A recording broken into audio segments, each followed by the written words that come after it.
did use what we learned from the social media that we received from the sort of initial push that we made that was a little bit off.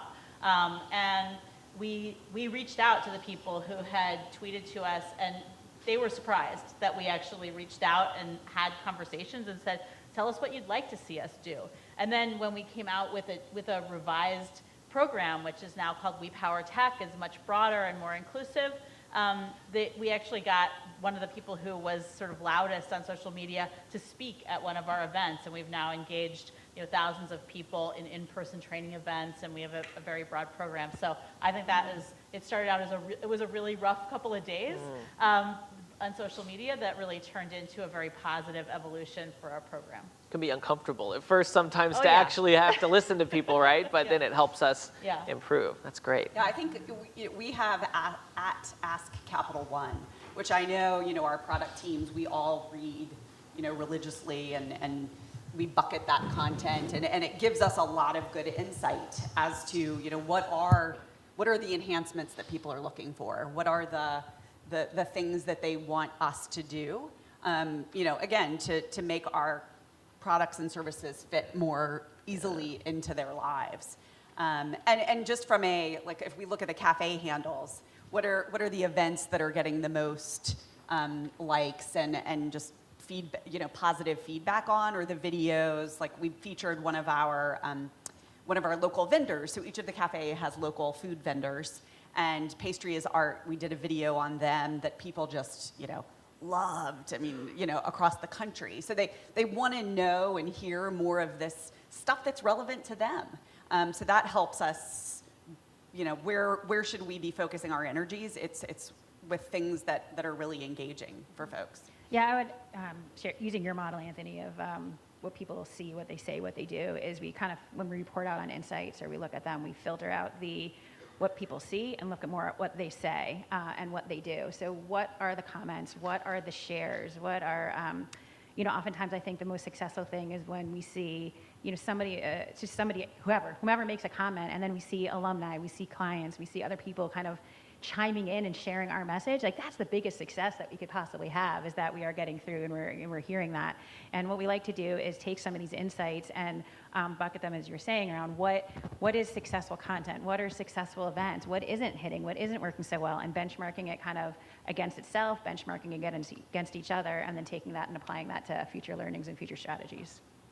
As it relates to social media specifically within the overall digital marketing strategy, we're a B2B company. So I think, unlike some other consumer companies out here and on the panel, where I think social media can have a direct relation to generating leads for the company or customer interactions, where B2B is a little bit different. So we're kind of much more, I struggled with it for years, and I'd be like, is this really working? And talk about the noise and all that stuff.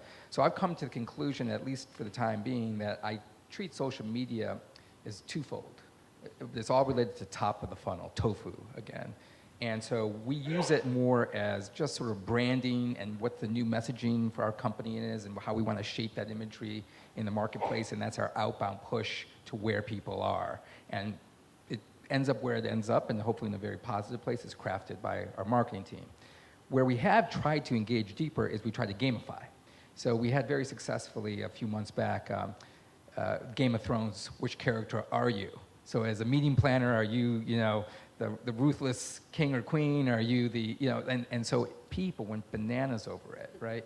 And then what ended up happening is thousands of people, went through the contest and ended up getting their character. We've all had those things on Facebook, right? And we did not hand those to the sales team, right? Because they're very tofu. And instead, what we just did is maybe 2% went to the sales team. The other 98% went into a marketing drip campaign where they had expressed interest in our products and our services, but they're only sort of 5% down the way in the journey. And then once a month, we'll drip something to them, and if they interact with what we drip to them, then their lead score goes to a 10, a 20, a 40, and ultimately when they hit a 60, then we pass it to sales. Yeah. So we using social media more as a way to get people in the door, and at a very comfortable pace, interact with them at the speed they're comfortable with. Yeah, and you used the tofu top of funnel. So you use Marketo. top of funnel tofu, then middle of funnel mofu, then bottom of funnel bofu. So for those of you who aren't familiar with that, it's a really helpful model, and you can sort of map tactics. Along with the three things that you mentioned. So yeah, it depends. You can look at it by stage, or you can look at it by how you articulate it. Yeah, I love that. I gotta go check out the Game of Thrones. Who were you? I did it. I didn't complete it all the way. Oh, okay. You were scared to find the answer. Yeah. That's great. Any other questions out here from the audience?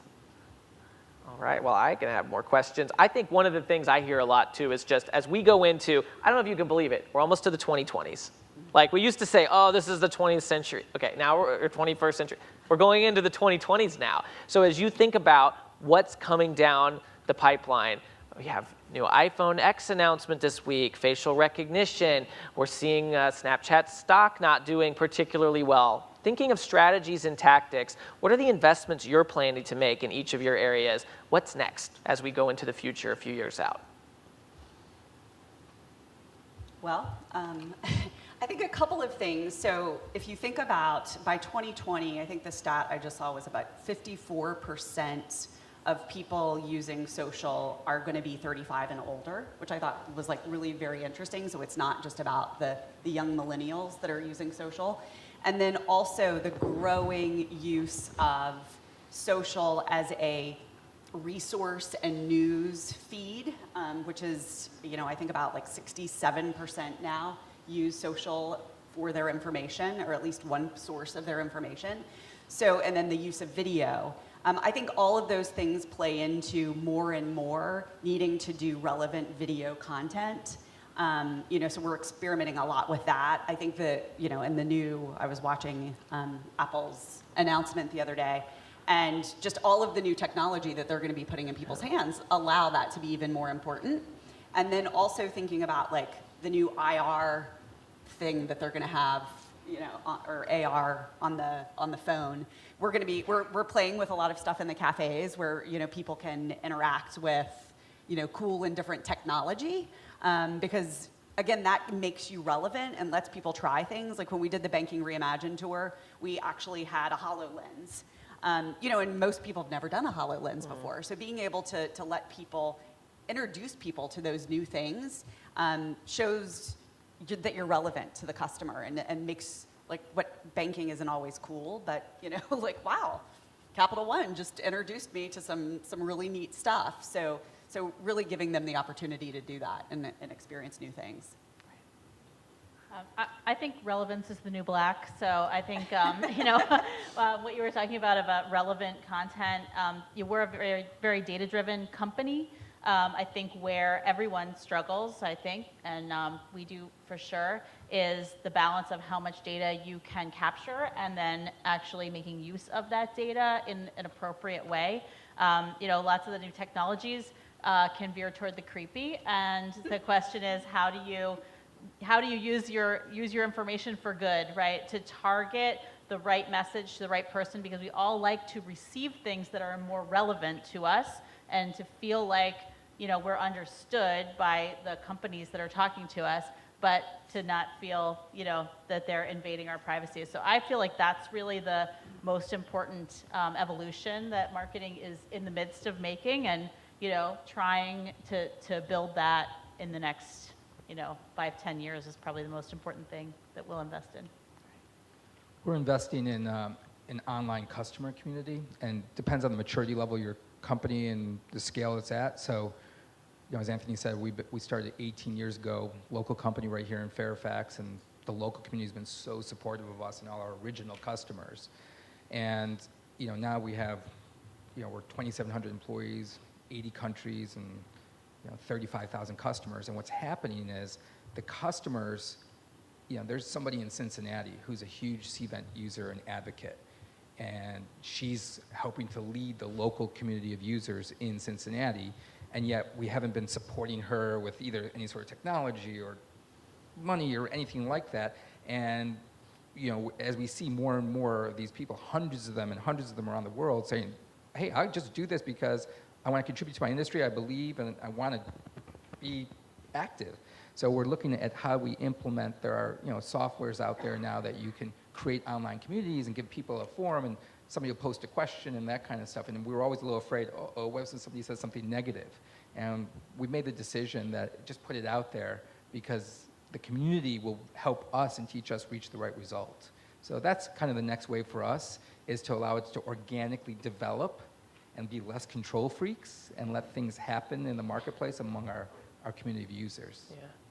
And we're at time, so do you have a quick one for us? All right, I'll just say real quick, a real tactical thing that we are looking at investing in is around search and how people search, especially with new technologies in voice search and video search and image search and the long tail kind of word search. And it's both on social, people are searching more on social rather than feeds coming in, as well as through some of these other mechanisms. Like Alexa. Last night I said, Alexa, Absolutely. the new one, sound like a cat, and Alexa will play a cat noise for you. So you can't have a social media panel without discussing cats.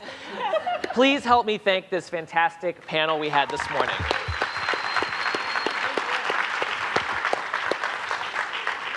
And you will have a chance to speak with them. We have a 15-minute networking break right now, so head on out to the Capital One atrium here, and let's all chat physically. Thank you.